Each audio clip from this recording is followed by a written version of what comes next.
Au nom du Père, du Fils et du Saint-Esprit. Évangile de Jésus-Christ selon saint Marc. Quelques jours après la guérison d'un lépreux, Jésus revint à Capharnaüm et l'on apprit qu'il était à la maison. Tant de monde s'y rassembla qu'il n'y avait plus de place, pas même devant la porte, et il leur annonçait la parole. Arrivent des gens qui lui amenaient un paralysé porté par 4 hommes. Comme ils ne peuvent l'approcher à cause de la foule, ils découvrent le toit au-dessus de lui. Ils font une ouverture et descendent le brancard sur lequel était couché le paralysé. Voyant leur foi, Jésus dit au paralysé, « Mon enfant, tes péchés sont pardonnés. » Or, il y avait quelques scribes assis là qui raisonnaient en eux-mêmes. « Pourquoi celui-là parle-t-il ainsi? Il blasphème. Qui donc peut pardonner les péchés sinon Dieu seul? » Percevant aussitôt dans son esprit les raisonnements qu'il se faisait, Jésus leur dit, « Pourquoi tenez-vous de tels raisonnements? Qu'est-ce qui est le plus facile? Dire à ce paralysé, tes péchés sont pardonnés, ou bien lui dire, lève-toi, prends ton brancard et marche. Eh bien, pour que vous sachiez que le Fils de l'homme a autorité pour pardonner les péchés sur la terre, Jésus s'adressa au paralysé. Je te le dis, lève-toi, prends ton brancard et rentre dans ta maison. Il se leva, prit aussitôt son brancard et sortit devant tout le monde. Tous étaient frappés de stupeur et rendaient gloire à Dieu en disant, nous n'avons jamais rien vu de pareil. Acclamons la parole de Dieu, louange à toi Seigneur Jésus.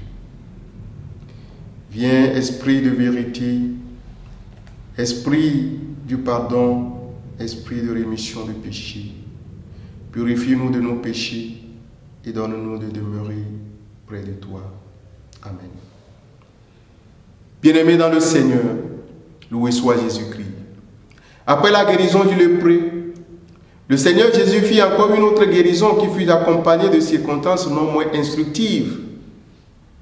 Il se trouvait aujourd'hui à Capharnaüm, dans une maison où il prêchait devant quelques pharisiens et quelques docteurs de la loi, venus de toutes parts, notamment de Jérusalem. La foule était considérable.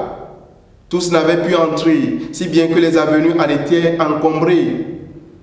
Là-dessus, arrivent 4 hommes portant un paralytique sur un brancard, et comme ils voulaient absolument le présenter à Jésus, ils firent le tour de la maison, probablement endossés à un couteau, se hissèrent avec leurs précieux fardeaux sur le toit, en terrasse, ou peut-être ils montèrent par un escalier extérieur, et de là, ils descendirent dans l'appartement où était Jésus. Cette manœuvre leur fut plus facile qu'elle ne le serait chez nous, vu la manière dont les maisons étaient construites. Toujours est-il qu'il leur fallut de la décision et une sorte de courage.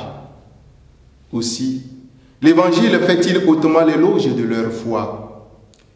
Et ce fut cette foi même qui rendit leur acte agréable aux yeux du Seigneur.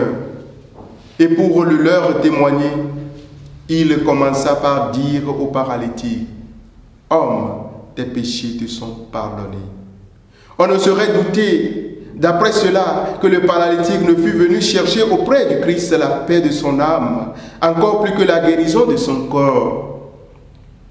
De notre côté, notre Seigneur, en commençant par là, le déploiement de sa miséricorde envers ce malheureux, voulut sûrement montrer 2 choses. D'abord, que le pardon des péchés est la plus grande de toutes les grâces.